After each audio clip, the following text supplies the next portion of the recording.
El día que empezó todo no fue especial, ni trágico. Fue un martes cualquiera. De esos grises, en los que no esperas nada y, sin embargo, te lo quitan todo. Me acuerdo perfectamente porque fue el día que encontré una camisa que no era mía en el maletero de nuestro coche. Una camisa de hombre, talla L, planchada, con olor a perfume barato. Y eso que yo no uso perfume, y desde luego no plancho camisas de otros hombres. La había dejado Lucía allí, según dijo, porque la encontró en el instituto y se le olvidó llevarla a objetos perdidos. Una frase dicha con tanta naturalidad que casi me la trago. Pero no. Porque el instituto de Lucía no es un hotel ni un gimnasio. ¿Quién se olvida una camisa de vestir en un aula? ¿Un alumno de 17 años con traje? ¿Un profesor que se desnuda entre clase y clase? No. No me cuadraba. Pero la dejé pasar. No hice preguntas, no levanté la voz. Me limité a observar. Esa noche, mientras ella se duchaba, abrí una cerveza y salí al balcón a fumar. Miraba el cielo de Toledo sin ver nada. Solo escuchaba el agua correr por la ducha y me venía la imagen de esa camisa, doblada con esmero, como si alguien la hubiera preparado con cariño. Me pregunté quién la había quitado, con qué prisa, si fue en un coche, en un piso de esos de alquiler por horas o, peor, en algún rincón del mismo instituto. Yo ya no dormía igual desde hacía semanas. Había algo raro en su forma de besarme, algo automático. Como si fuera un protocolo, no un gesto de amor. Y sí, el sexo, mejor ni hablamos. Pasamos de una vez por semana a una cada 3 o 4, y cada vez era más fría, más distante, más mecánica. Como si le diera asco tocarme pero aún no supiera cómo decírmelo. Lo único que no había cambiado era su risa. Esa seguía siendo igual de fuerte y viva, pero nunca cuando estaba conmigo. Durante esos días, yo me convertí en otro. No lo dije, pero lo sabía, alguien más la estaba tocando. Y no lo supe por mensajes, ni llamadas sospechosas. Lo supe por cómo me miraba al hablarme, como si le costara mantener la mentira en los ojos. Por cómo se arreglaba los jueves, que antes eran días muertos. Por cómo evitaba decirme te quiero cuando colgábamos el teléfono. Todo eso eran pistas. Pequeñas, pero suficientes. El problema no era la camisa. El problema era que yo no quería aceptar lo que ya era evidente. Pero eso iba a cambiar. No sabía cómo, ni cuándo, pero lo que sí tenía claro era que, si me estaba engañando, lo iba a descubrir de otra forma. A mi manera. Nada de revisar el móvil. Nada de pedir explicaciones. Iba a ser paciente. Frío. Preciso. Porque si me estaba traicionando, no bastaría con saberlo, iba a necesitar verla caer. Y eso, amigo, fue lo que me empujó a empezar a planear algo más que un simple enfrentamiento. Iba a encontrar la verdad. Pero no para hablar con ella. No para llorar. Iba a hacerlo para cobrarme cada mirada esquiva, cada noche fría, cada beso sin alma. Y la camisa fue solo la primera pista. No sé cómo explicarlo, pero hay un momento exacto en el que ya no necesitas pruebas. No necesitas fotos, mensajes ni vídeos. Solo te basta ver a una persona durante 3 segundos seguidos. Eso me pasó a mí un sábado por la tarde, exactamente a las 18:10, frente a un bar de Valdepeñas, a 120 kilómetros de casa. Yo no iba buscando nada.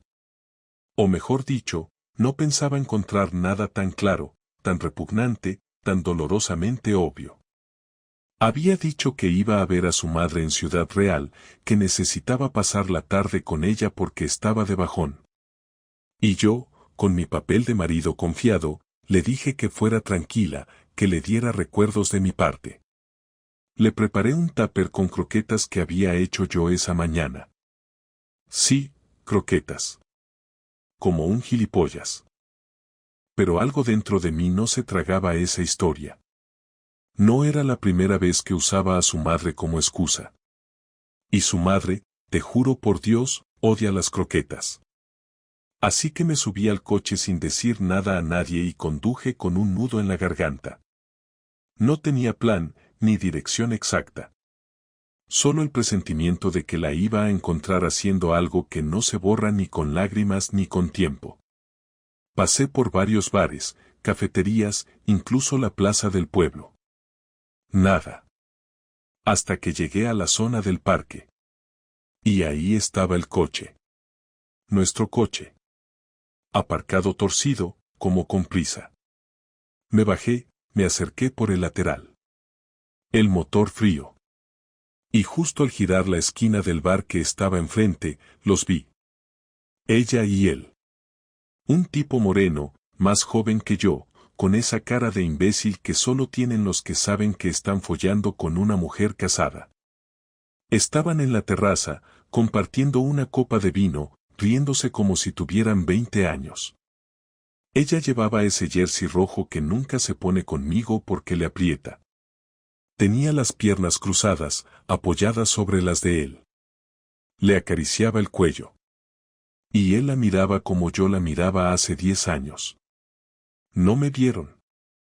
Me quedé en la esquina, entre los coches. Mirándolos. Sintiendo como todo el mundo que conocía se desmoronaba sin hacer ruido. No grité. No corrí hacia ellos. Me quedé ahí, sudando frío, con las manos en los bolsillos, mordiéndome el interior de la mejilla. Me sangró. No me importó. Era ella. No había duda. Su risa, su postura, su forma de agarrarle el brazo.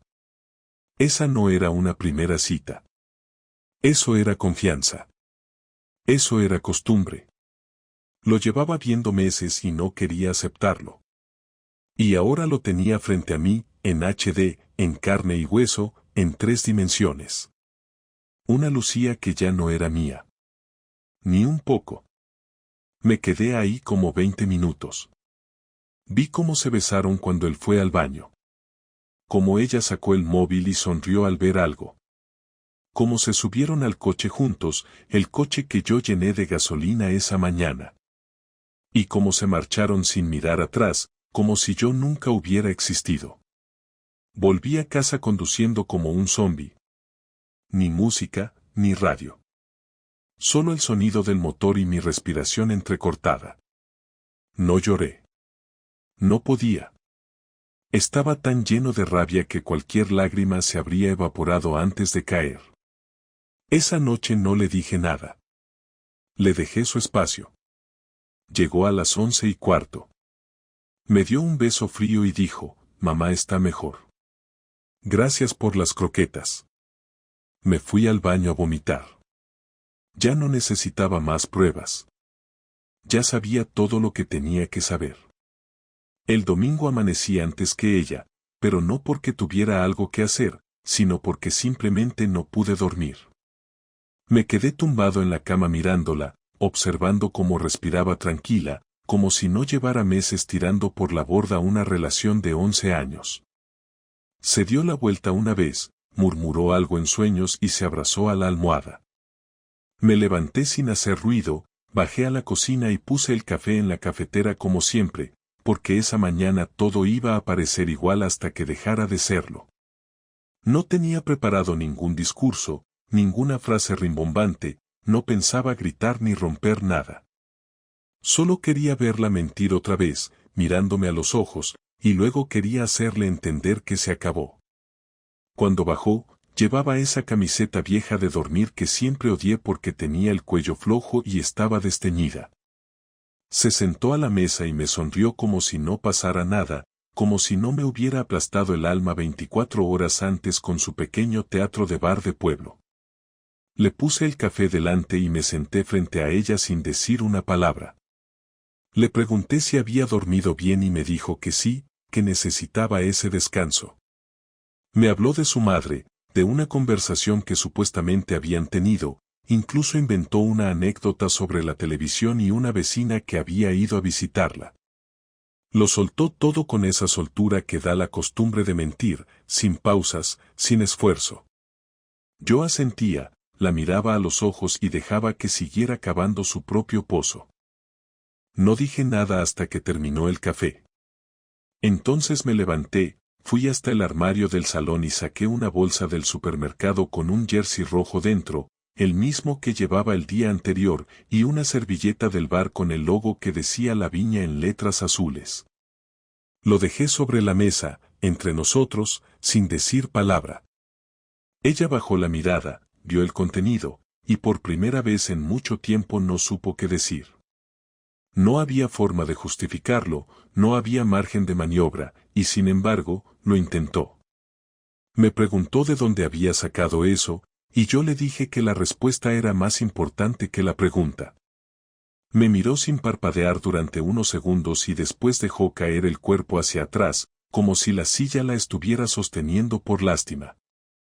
Me dijo que no era lo que parecía, que no lo estaba haciendo por odio, que todo había sido confuso y que ella también se sentía mal. Esa frase, yo también me siento mal, me rompió los nervios. Le pregunté si se sentía mal mientras se reía con él, mientras lo tocaba, mientras subía a mi coche para que él la llevara a su piso o a donde fuera que estuvieran revolcándose. Ella solo se quedó en silencio. Le pregunté si me quería, y tardó demasiado en responder. Eso fue lo peor. Porque aunque dijera que sí, ya no importaba. Si tienes que pensarlo, es que no lo sientes. Cuando por fin abrió la boca, lo que salió fue una excusa, que estaba confundida, que hacía tiempo que no sentía lo mismo conmigo, que yo también había cambiado, que no hablábamos, que no la escuchaba. Le dije que si estaba tan confundida, al menos podía haber tenido la decencia de hablar conmigo antes de buscarse a otro. Que si tanto le dolía la distancia entre nosotros, haberla enfrentado.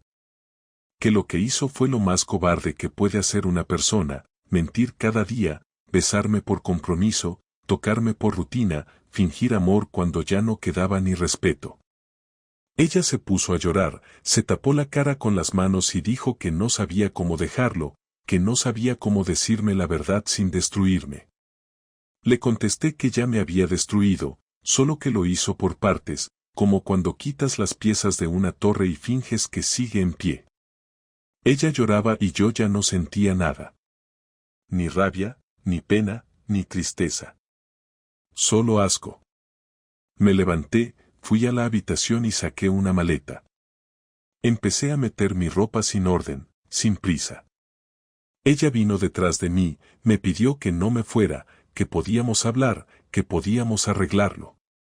Le dije que ya era tarde, que las cosas no se arreglan cuando uno quiere, sino cuando aún hay algo que salvar. Y en nuestro caso, lo poco que quedaba ya lo había pisoteado. Me preguntó si había alguien más, si esto era mi venganza. Me reí. Le dije que no necesitaba a nadie más para saber que estar con ella ya no tenía sentido. Que no iba a quedarme con una mujer que se acostaba con otro y que tenía el valor de tomarme por idiota hasta el último día. Me pidió que pensáramos en nuestro hijo, que no le quitara a su padre. Y ahí, por primera vez, le grité. Le grité que no me hablara de nuestro hijo como si eso le diera derecho a seguir haciéndome daño. Le grité que no usara a un niño como escudo para esconder su culpa. Y le grité que no se atreviera a hacerme pasar por el malo en esta historia, porque si alguien se había cargado esta familia, había sido ella. Cuando me vio cerrar la maleta, me abrazó de golpe, se aferró a mi camiseta y me pidió perdón. Dijo que no quería perderme.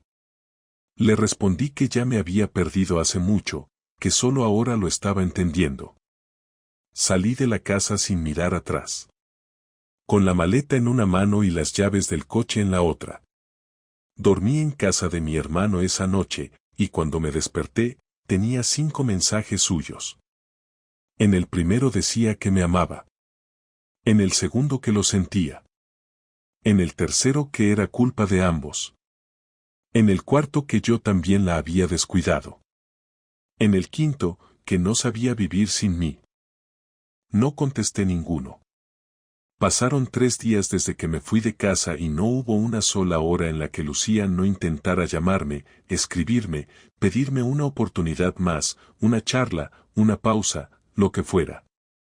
Me fui a vivir temporalmente a casa de mi hermano Oscar, que me dejó su habitación de invitado sin hacer preguntas al principio, aunque al segundo día no aguantó más y me preguntó si había pasado algo con Lucía. Le conté lo básico, lo necesario, sin entrar en detalles, y él solo negó con la cabeza como si ya se lo esperara. No dijo nada más, pero esa noche me dejó una cerveza fría al lado del sofá, sin decir una palabra. Fue la primera vez que sentí algo parecido al alivio en medio de todo el desastre. Estar lejos de ella, dormir sin su respiración al lado, sin su perfume en la almohada, me dio una claridad que no había tenido en meses. La rabia empezó a transformarse en una especie de necesidad de equilibrio.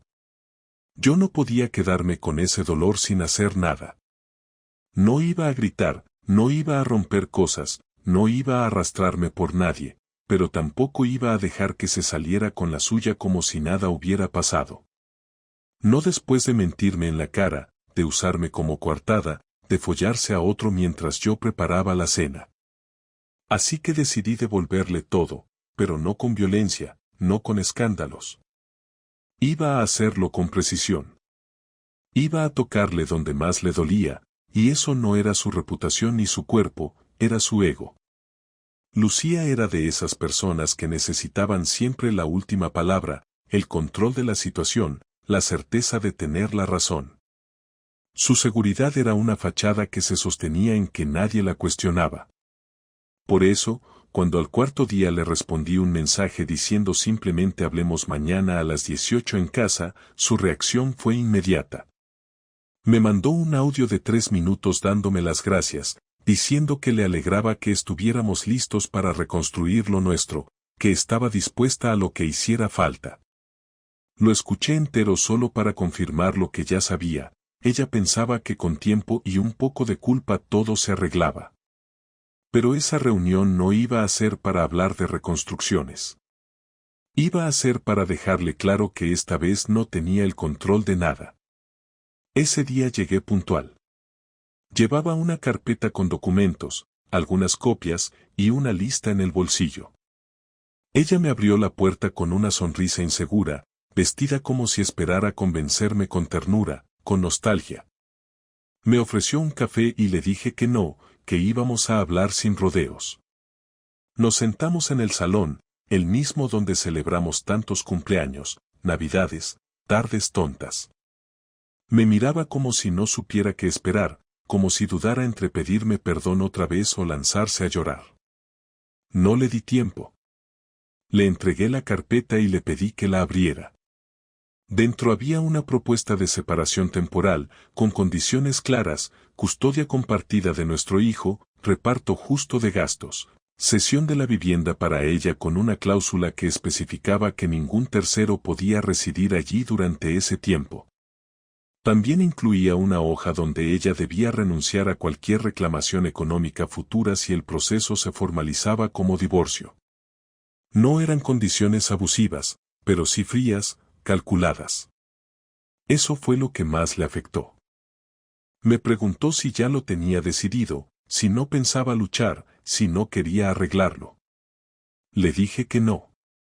Que ya había luchado solo durante mucho tiempo, que ella había tomado su decisión cuando cruzó esa línea, y que yo ahora tomaba la mía. Ella empezó a llorar. Me dijo que no sabía por qué lo hizo, que se sentía vacía, que necesitaba sentirse deseada. Le respondí que eso no me importaba ya, que esa conversación no era para que me explicara nada, sino para que firmara y entendiera que el daño ya estaba hecho. Le dije que su vacío no justificaba haberme mentido, que su necesidad de validación no me daba derecho a mí a ser humillado. Me miró como si no me reconociera. ¿Quién eres?, preguntó. Le respondí sin dudar, alguien que ya no te debe nada.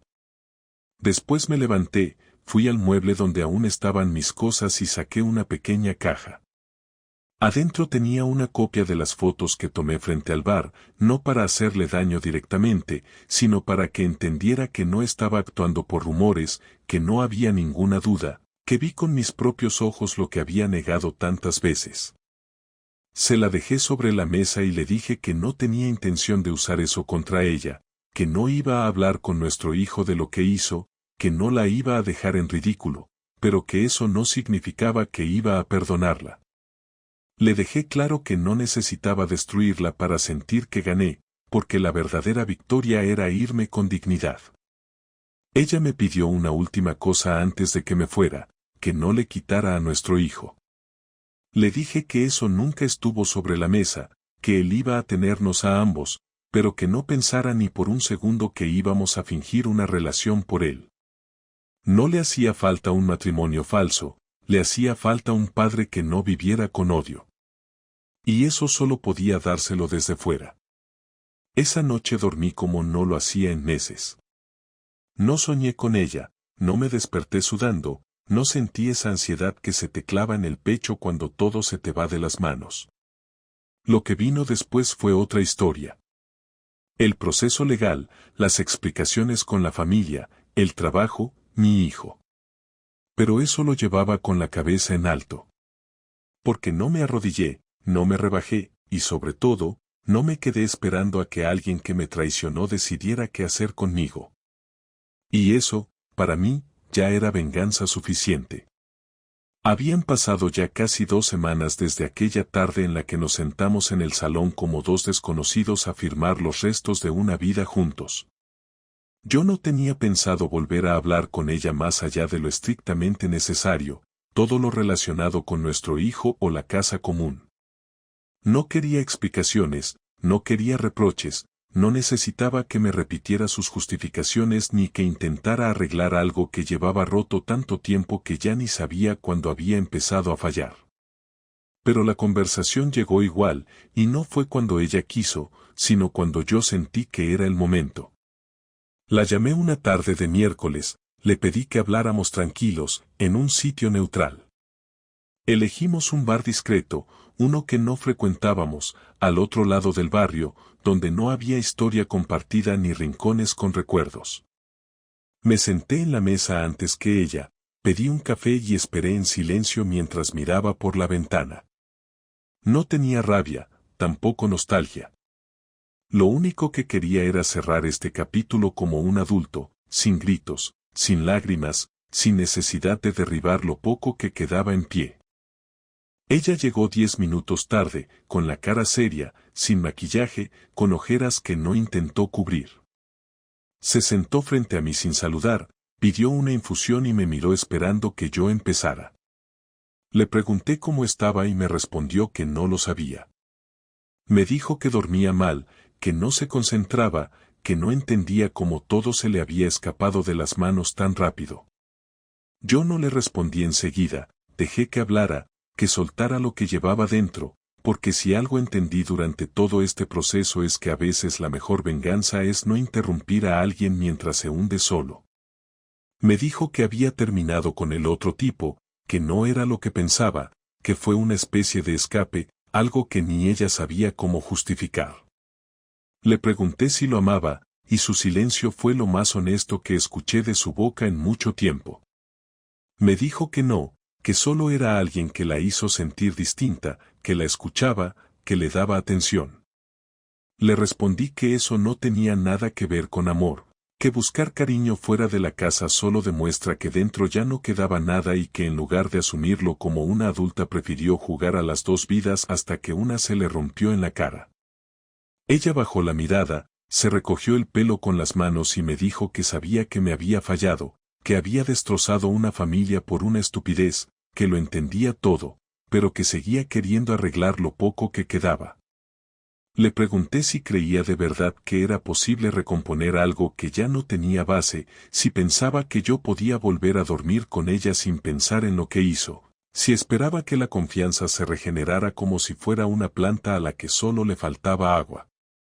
Me miró sin saber qué decir, pero esta vez no lloró, no suplicó, no se lanzó a inventar promesas vacías. Me dijo que no sabía si era posible, pero que al menos quería intentarlo. Me preguntó si aún la quería. Y ahí, por primera vez desde que empezó todo, me di cuenta de que la respuesta ya no importaba. Porque aunque quedara algo de cariño, ya no era suficiente. Ya no me nacía tocarla, ni abrazarla, ni mirarla con complicidad. Quería que le fuera bien, no deseaba que sufriera, pero ya no podía imaginarme compartiendo nada con ella. Le dije que no era odio lo que sentía, que no iba a pasarme la vida recordando su error ni deseando su caída, pero que tampoco pensaba regalarle más tiempo. Que lo nuestro ya no existía, que la relación estaba muerta antes de que se diera cuenta y que no estaba dispuesto a vivir en una tumba con ella solo por salvar las apariencias. Me pidió que al menos nos diéramos tiempo, que nos viéramos de vez en cuando, que intentáramos conversar como antes. Le respondí que no era buena idea, que cada intento de acercamiento solo iba a alargar algo que ya tenía fecha de caducidad. Le dije que si algún día podía verla sin que me doliera el recuerdo, sin que me viniera la imagen de aquel bar, sin que me pesaran las noches vacías, entonces quizás podríamos tomarnos un café sin hablar de nosotros. Pero ahora no. Ahora necesitaba distancia, silencio, volver a encontrarme sin su voz en la cabeza. Ella asintió, tomó un sorbo de su infusión y dijo que lo entendía. No le creí. Sé que aún pensaba que esto era reversible, que con el tiempo volvería, que el dolor se pasaría y quedarían las ganas de volver a intentarlo. Pero eso era solo porque ella todavía estaba en la parte de la culpa, del arrepentimiento, del susto. Yo ya estaba más adelante. Yo ya estaba aceptando. Le dije que lo único que le pedía era respeto, que no intentara manipular a nuestro hijo, que no usara la historia para victimizarse, que no le cambiara la versión según el público. Le pedí que nos mantuviéramos firmes en la crianza, que no hiciéramos de él una excusa para acercarnos, ni un campo de batalla para venganzas emocionales. Ella juró que no lo haría, que seguiría respetando los tiempos, que no lo pondría en el medio.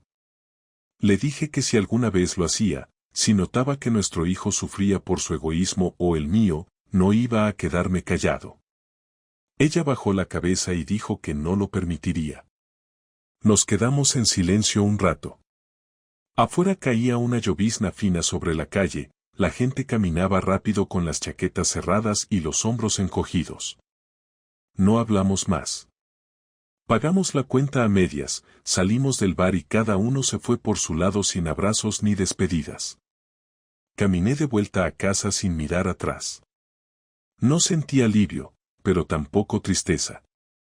Solo esa sensación seca y real de que lo que tenía que decirse ya se dijo, y lo que había que aceptar ya estaba aceptado. Después de aquella última conversación no volvimos a hablar más allá de lo indispensable.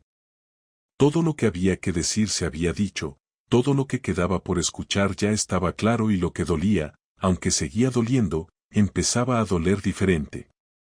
Las primeras semanas fueron mecánicas, llenas de gestiones, documentos, llamadas con abogados, correos electrónicos que hablaban de propiedades, turnos de custodia, facturas compartidas y 1.000.000 de detalles que antes resolvíamos entre los dos con una simple conversación. Ahora todo pasaba por manos ajenas, con lenguaje formal, con frases vacías y términos legales. Y aunque era agotador, también era liberador. Cada paso que dábamos hacia el cierre definitivo me dejaba más espacio para volver a respirar. Volví al trabajo con más concentración, empecé a salir a correr por las tardes para despejarme, me apunté a una clase de cocina sin decirle a nadie y pasé más tiempo con mi hijo que en todo el último año. Ya no era solo su padre, era su único referente emocional constante, y eso me hizo agarrarme a él como nunca antes. No se lo dije, no lo expuse, pero él lo notó. Lo notó en cómo le escuchaba más, en cómo le ayudaba con las tareas sin mirar el móvil, en cómo volvimos a ver películas los domingos sin prisas ni silencios incómodos. Lucía se quedó en la casa como habíamos acordado, y yo alquilé un pequeño piso cerca del centro. Era un lugar simple, de 2 habitaciones, con muebles funcionales, paredes blancas y ventanas grandes. No necesitaba más. Me levantaba temprano, desayunaba solo en la cocina, y por primera vez en muchos años sentía que la rutina me pertenecía. No tenía que preguntarle a nadie si quería cenar fuera, no tenía que avisar si llegaba tarde, no tenía que justificar una tarde de silencio. Al principio me sentía raro, como si estuviera ensayando una vida que aún no era del todo mía, pero con los días esa sensación se fue apagando. Empecé a entender que la libertad no siempre es euforia, que a veces es simplemente poder hacer sin pedir, poder decidir sin calcular. Y ahí, en medio de esa soledad sin drama, empecé a reconstruirme. No fue un proceso romántico ni poético. Fue aburrido, lento, con recaídas emocionales y días en los que solo quería dormir. Pero fue real. Un día, sin planearlo, me encontré en una cafetería con un viejo amigo de la universidad. Se llamaba Marcos, no nos veíamos desde hacía más de una década, y me reconoció de casualidad mientras pedía su café. Nos sentamos a hablar, y sin entrar en demasiados detalles, le conté que me había separado. Me dijo que no me veía mal, que parecía tranquilo. Le respondí que estaba lejos de estar bien, pero que al menos sabía hacia dónde no quería volver. Nos reímos un rato, hablamos de tonterías y al final me dejó su número por si quería tomar una cerveza algún día. Esa fue la primera vez que me permití pensar en el futuro como algo abierto, no como una secuela del pasado. Lo más difícil fue explicarle todo a nuestro hijo. No lo que pasó, porque nunca le conté la versión completa ni pienso hacerlo, sino lo que venía después. Le costó entender por qué ya no vivíamos juntos, por qué no hacíamos planes los tres, por qué ahora los fines de semana estaban divididos. A veces preguntaba cosas incómodas, a veces se callaba demasiado. En una ocasión me dijo que le daba pena ver a su madre triste, que la notaba apagada. Le respondí que era normal sentirse así cuando las cosas no salen bien, pero que eso no significaba que la vida se había acabado. Le dije que él no tenía que cargar con los errores de los adultos, que solo tenía que preocuparse por ser un buen niño, y que nosotros, como padres, íbamos a seguir ahí, aunque ya no estuviéramos juntos. No sé si me creyó, pero al menos me escuchó sin llorar, y eso ya fue un alivio. Meses después, cuando ya la rutina estaba asentada y los sobres con los papeles del divorcio llegaban con fechas firmadas, recibí un mensaje de Lucía. No era largo, no tenía drama. Me decía que esperaba que estuviera bien, que me veía más tranquilo, que ojalá algún día pudiera perdonarla de verdad, no por ella, sino por mí.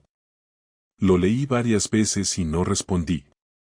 No porque me sintiera superior ni porque quisiera castigarla, sino porque no tenía nada más que decir. Ya no la odiaba, tampoco la quería. No me importaba si estaba con alguien más, no me molestaba verla en la puerta del colegio, no me dolía pensar en lo que tuvimos. Solo era alguien que había estado en mi vida y que ahora no estaba. Y eso era todo. Una noche de sábado, salí a cenar solo. No tenía plan, no tenía compañía. Solo quería caminar, mirar escaparates, entrar en un sitio nuevo. Terminé en un restaurante pequeño, de esos que no llaman la atención.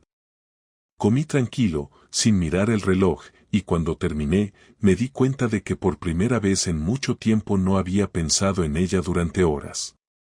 Ni en ella, ni en lo que hizo, ni en lo que yo había perdido. Y en ese momento supe que todo el proceso, con su dolor, su rabia, sus silencios, había valido la pena. Porque ahora tenía algo que antes no tenía, paz. No sé qué será de ella, no sé si se arrepiente de verdad, si aprendió algo o si simplemente sigue adelante como puede. Tampoco me interesa. Lo único que sé es que yo aprendí más en ese mes que en todos los años de matrimonio. Aprendí a ver sin justificar, a escuchar sin esperar, a decir basta sin gritar. Y sobre todo, aprendí que uno puede caerse, romperse, perderlo todo, y aún así, empezar de nuevo. Sin dramatismos, sin grandeza. Solo con la calma de saber que sobreviviste. Y eso, al final, fue lo que me salvó.